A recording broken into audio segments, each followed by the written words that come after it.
Imaginez-vous, hein, le prophète sallallahu alayhi wa sallam, dans le hadith rapporté par Bukhari et Muslim, il a dit que les gens seront ressuscités nus, pieds nus, incirconcis.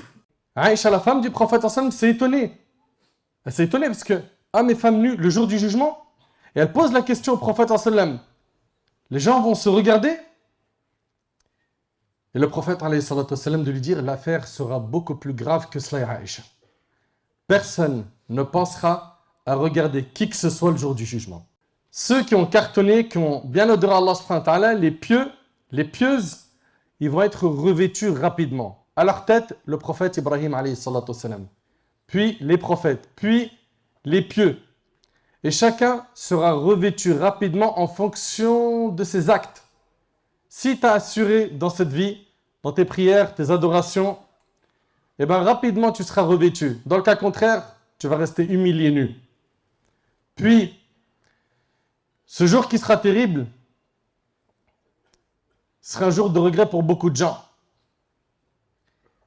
Et ce jour-là, le jour du jugement, il y aura des gens qui vont marcher sur leurs pieds, d'autres ils vont marcher sur leur visage, et d'autres ils seront sur des montures qui viennent du paradis. Et ça, c'est notre prophète alayhi salatu wassalam, qui nous enseigne tout cela. Puis, comme vous le savez, le soleil va se rapprocher de la tête des gens, et certains seront sous l'ombre du trône d'Allah le jour du jugement. Après cela, notre prophète alayhi sallam, il va intercéder pour que le jugement il commence. Puis le jugement il commence. Allah tabaraka wa ta'ala va commencer le jugement. Et il va établir beaucoup de règles. Azza wa Jal. Parmi elles, personne ne sera lésé le jour du jugement. Personne ne va subir d'injustice. Et ce jour-là, mes frères, mes sœurs, on sera appelé par notre Seigneur Azza wa Jal.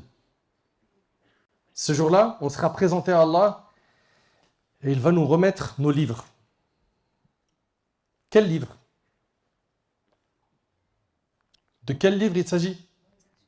Le livre de nos actions, celui qui contient tout ce qu'on a fait dans notre vie. Les bonnes et les mauvaises actions. Ceux parmi nous qui auront assuré, ils vont le recevoir de la main droite. Et ils diront, comme dans Surat Al-Haqqa, tenez, lisez mon livre. C'est bon, j'ai eu mon diplôme. J'ai cartonné. Pour moi maintenant, c'est l'entrée au paradis. Il est hyper content. Ça y est, il sera dans une vie qui est paisible, confortable et pour l'éternité.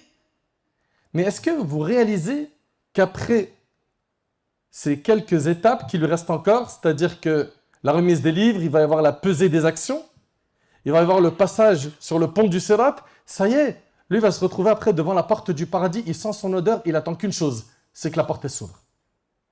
Allahumma ja'alna min ha'ula'i ya Rabb. De l'autre côté, on a des gens qui n'ont pas assuré.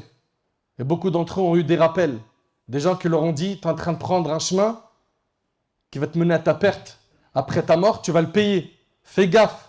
Indak, arrête, cesse. Suis pas tes passions. Tu fréquentes n'importe qui. Et ces gens-là, malheureusement, ils ne sont pas cherchés à écouter. Ouais, ça va. T'abuses. On entend des choses chez les jeunes. Tranquille. T'abuses. T'es à fond. Ah, c'est trop. Il fait trop le musulman, lui. C'est quoi ces histoires de il fait trop le musulman? Tu veux qu'il fasse quoi par le musulman? C'est un musulman. Tu veux qu'il fasse quoi d'autre? Puis après, Allah tabaraka wa ta'ala, une fois qu'il aura remis les livres à chacun, les gens vont avoir droit à la pesée de leurs œuvres. D'où le thème d'aujourd'hui, la balance du jour du jugement. Mes chers frères, mes chères sœurs, Allah tabaraka wa ta'ala ne va léser personne. Allah ta'ala il dit وَمَا رَبُّكَ بِظَلَّامٍ لِلْعَبِيدِ. Ton Seigneur cependant n'est point injuste envers les serviteurs. C'est-à-dire que tu ne récolteras que ce que tu as fait.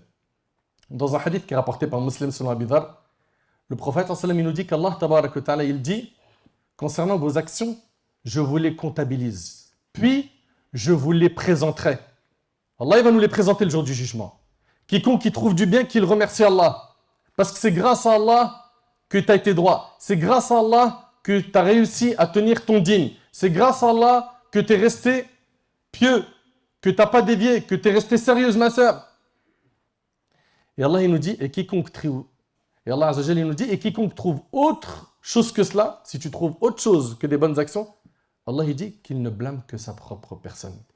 Et commencez pas à dire, c'est pas de ma faute, c'est Shaitan. Et vous pensez que Shaitan, Yawm al-Qiyamah, il va faire quoi? Ah, si vous saviez, كمثل الشيطان إذ قال للإنسان اكفر فلما كفر قال إني بريء منك زد إني أخاف الله رب العالمين الله أكبر. Le diable, il égare la personne, ok? Il essaye de l'amener vers le kufr, et quand il mécroit, il lui dit, je me désavoue de toi. Moi, j'ai peur d'Allah. Et vous le savez probablement que le diable, il va tenir un discours en enfer. Dans Surat Ibrahim, Allah tabarak wa ta'ala nous dit وَقَالَ الشَّيْطَانُ لَمَّا قُضِيَ الْأَمْرُ. Le diable dira quand? En enfer. Imaginez-vous déjà que l'enfer c'est terrible. C'est terrible. Les gens sont dedans. Ils souffrent. Leur nourriture est de feu. Leur boisson est de feu. Leurs vêtements sont de feu. Et le diable il fait un discours. Il leur dit quoi? En enfer. Il leur dit Inna Allah wa'adakum wa'ada al-haq wa wa'adtukum fa akhlaftukum. Wa ma kana li alaykum min sultan. Allahu akbar. Allah mahfadna wasturna ya Rabb. Il va dire Allah vous a fait une promesse de vérité et je vous ai fait une promesse que je n'ai pas tenue et je n'avais aucune autorité sur vous. Illa an da'awtukum fastajabtum li. Si ce n'est que je vous ai invité à m'obéir et vous m'avez obéi. Fala talumuni walumu anfusakum. Ne me faites aucun reproche. Mais est-ce que tu arrives à imaginer que le diable il va se désavouer de ceux qui l'ont suivi? Mais commencez dès maintenant à vous désavouer de lui pendant qu'il est encore temps. Ce que je suis en train de vous dire là, c'est dans le Coran, dans la sourate 14. J'invente rien. C'est quelque chose que certains, ya Arab qu'on n'en fasse pas partie, certains vont voir et entendre cela. Il veut leur dire, moi, j'y suis pour rien. Ne me faites aucun reproche, mais faites-en vous-même. Donc, à un moment donné, il faut qu'on se pose 1000 questions. Quel train de vie j'ai adopté jusqu'à maintenant? À quoi ressemble ma vie? Est-ce que c'est une vie de musulman? De quelqu'un qui fait le nécessaire pour satisfaire Allah? Ou on est plongé dans l'égarement? Wal'iyadu billah. Pourquoi? Parce que certains nous ont attrapés parmi nos fréquentations sur le net ou dans le quartier ou à l'école ou autre et nous ont embelli le haram. Et ce travail-là, c'est le travail du diable, d'embellir le haram et d'enlaidir le halal. D'ailleurs, subhanallah, ils peuvent sortir ensemble pendant 10 ans. Et c'est des lovers, t'as mal à la tête. 10 ans, il lui dit des trucs que aucun film romantique n'a dit. Si je pouvais te ramener les étoiles de la lune sur un plateau en or, ça y est, monsieur est devenu poète. Et dès qu'il se marie, ces mêmes personnes-là, qui ont tenu 10 ans dans le haram, un mois, ça craque. Il vient de voir et dit « Allah frère, on a essayé, ça ne marche pas. » Parce que vous avez oublié que le diable, il embellit le haram et il enlaidit le halal. Et il nous fait voir que l'herbe est plus verte ailleurs. Ouais, mais tu t'es trompé, il ne fallait pas prendre cette sœur. Pourquoi tu as pris ce mari? Bon, bien évidemment, des fois, il y a des erreurs. Hein, puis, après médiation, etc., des fois, ils ne sont pas compatibles, des fois, ça ne marche pas. Allah ghalib, le divorce peut être une solution. Mais souvent, ce qui te fait voir, c'est quoi? Non, tu n'as pas pris la bonne. Donc, mes chers frères, mes chères sœurs, Allah yahfadkoum, s'il vous plaît. Comprenez une chose. C'est que le jour du jugement, Allah tabarak wa ta'ala, après la remise des livres, il va peser nos actions. Mais pourquoi d'ailleurs les actions seront pesées? L'imam al-Qurtubi, rahimahullah, il a dit, écoutez attentivement s'il vous plaît, quand on aura fini de dresser les comptes, on pèsera les actes car la pesée est destinée à la rétribution. Il est donc nécessaire qu'elle se passe après le compte. Car, écoutez attentivement, le compte sert à l'estimation des œuvres. Ok, quand on te remet les livres, quand on va te remettre le livre, c'est pour une estimation des œuvres. C'est bon, tu vas aller au paradis. Mais quel degré du paradis? Mais là, il y a la balance pour ça. Il va aller en enfer. Quel fond? Parce qu'on parle de degrés concernant le paradis et on parle de fond en enfer. Dites pas les degrés de l'enfer. D'accord? Les termes à utiliser, c'est les fonds de l'enfer. Car le compte sert à l'estimation des œuvres et la pesée sert à faire apparaître la quantité des œuvres du serviteur afin que la rétribution se fasse en fonction de ce compte. Et maintenant, j'ai 3 questions et on va tourner, Inch'Allah, dans cette conférence autour de ces 3 questions. Qu'est-ce que la balance? 2. Qu'est-ce qui sera pesé dans celle-ci? Et 3. Quels sont les actes qui peuvent alourdir la balance, le plateau des bonnes actions? Mes chers frères, mes chères sœurs, nous, en tant que croyants, en tant que musulmans, on croit au monde de l'invisible. Ok, Allah Tabarak wa Ta'ala, dans Surat Al-Baqarah, dès le début, il nous décrit les pieux en nous disant « Alladhina yu'minuna bil ghaib » c'est ceux qui croient au monde de l'invisible. Nous, on croit en Allah. N'est-ce pas? Ça fait partie du ghaib, n'est-ce pas? On croit aux anges. On croit à ce qui nous a été rapporté dans le Coran, dans la Sunna, concernant tout ce qui est ghaibi, tout ce qui fait partie du monde invisible. Que ce soit ce qui va se passer après la mort, les signes de la fin des temps, etc. etc., etc. Et concernant cette balance, Ibn Hajar, rahimahullah, il a dit, Abu Ishaq az-Zajjaj a dit que les gens de la Sunna et du consensus sont unanimes sur la foi en la balance, sur le fait que les œuvres des serviteurs, ils seront pesés le jour du jugement. Et que la balance comporte, écoutez bien, une aiguille et 2 plateaux.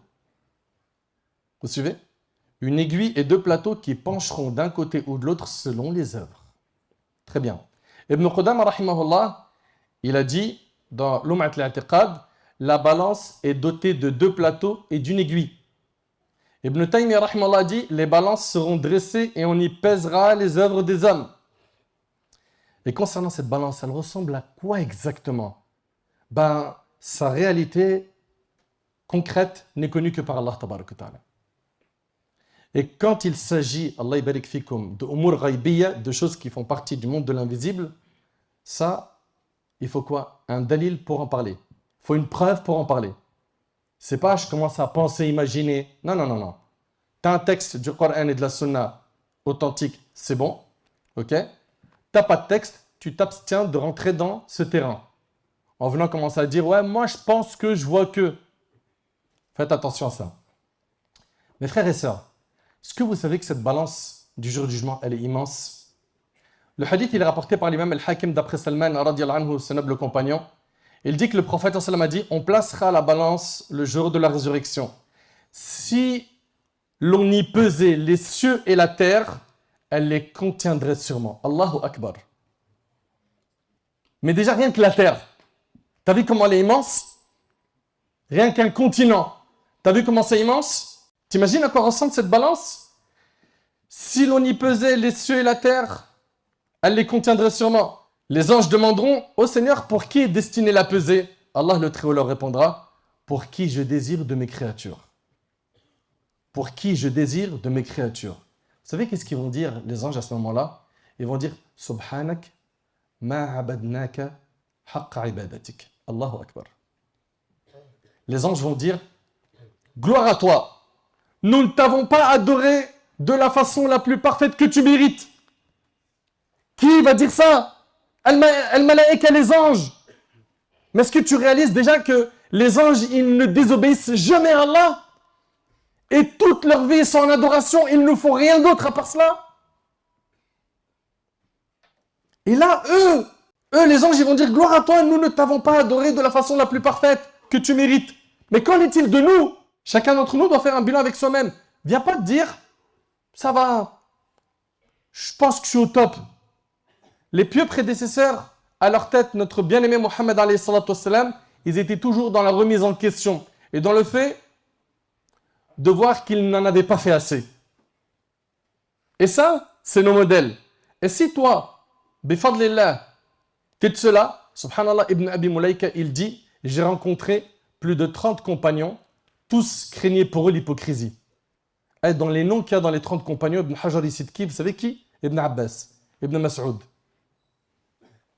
Il cite Aïcha, Asma, radiyallahu ta'ala anhum ajma'in. Eux, ils se voyaient hypocrites. Comme Omar, il va voir Hudayfa ibn al-Yaman, il lui dit, est-ce que mon nom est dans la liste des hypocrites? Omar,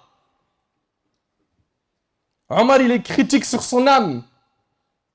Il fait toujours des bilans avec lui-même. Et toi, t'en fais des bilans?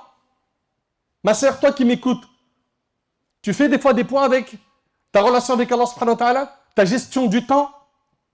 Combien de temps tu passes sur les écrans? Et tu regardes quoi? Et t'aimes quoi? Et pourquoi? Et ça te mène à quoi? Et qu'est-ce que tu tires comme bénéfice de ce que tu regardes? De ce que tu écoutes? Allah tabarak wa ta'ala, il nous dit وَنَضَعُ الْمَوَازِينَ الْقِسْطَ لِيَوْمِ الْقِيَامَةِ فَلَا تُظْلَمُ نَفْسٌ شَيْئًا وَإِنْ كَانَ مِثْقَالَ حَبَّةٍ وَإِنْ كَانَ مِثْقَالَ حَبَّةٍ مِنْ خَرْدَلٍ أَتَيْنَا بِهَا وَكَفَى بِنَا حَاسِبِينَ. Au jour de la résurrection, nous dresserons, vous entendez dans le verset écrit quoi? Mawazin. وَنَضَعُ الْمَوَازِينَ, qui est le pluriel de mizan. Mizan, c'est au singulier, c'est la balance. Mawazin, c'est les balances.